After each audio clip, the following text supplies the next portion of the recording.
Investment. তো এই এরপরে ইনভেস্টমেন্ট নাই, ঘরে ইনভেস্টমেন্ট, ঘরে ইনভেস্টমেন্ট নেই, আর টুকটাক যতটুকু রিপেয়ার তো করতেই হবে। করতেই হবে। এই আছে দাদার অ্যানিমেল। দেখুন এখানে কিছু ফিমেল আছে দাদার, ঠিক আছে, দেখেন অ্যানিমেল এই পড়ে আছে, আর এ পাশেও অ্যানিমেল আছে। প্রত্যেকটা অ্যানিমেল খুব সুন্দর, অ্যানিমেলের গ্রোথ, অ্যানিমেলের শাইনিং সব করতে। দাদা এই যে ফার্ম করতে গিয়ে কি কি সমস্যার সম্মুখীন হয়েছেন? সমস্যা প্রথম দিকে হয়েছিল, মানে এই যখন ঠান্ডা নতুন জ্বর, নতুন- হ্যাঁ, ঠান্ডা জ্বর, আর কি এমন কিছু সমস্যা নাই। সমস্যা ঠান্ডাটা ছিল, ঠান্ডা জ্বরটা ছিল প্রথম দিকে নেই। প্রথম দিক থেকে। তো ধরো শুরুর ক্ষেত্রে প্রথম যারা যোগাযোগ হয়েছিল আমাদের থেকে, প্রশিক্ষণও নিয়েছে, বাচ্চাও নিয়েছে, এই বাচ্চার ট্রিটমেন্ট তদারকি এটাতে হেল্প পেয়েছেন? হ্যাঁ, প্রচন্ড হেল্প পাওয়া গেছে। হ্যাঁ, হ্যাঁ, সবসময়।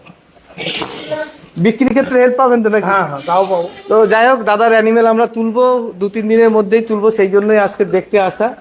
এবং আপনারাও চিন্তা করবেন যারা আমাদের সংস্পর্শে থাকেন, নির্দিষ্ট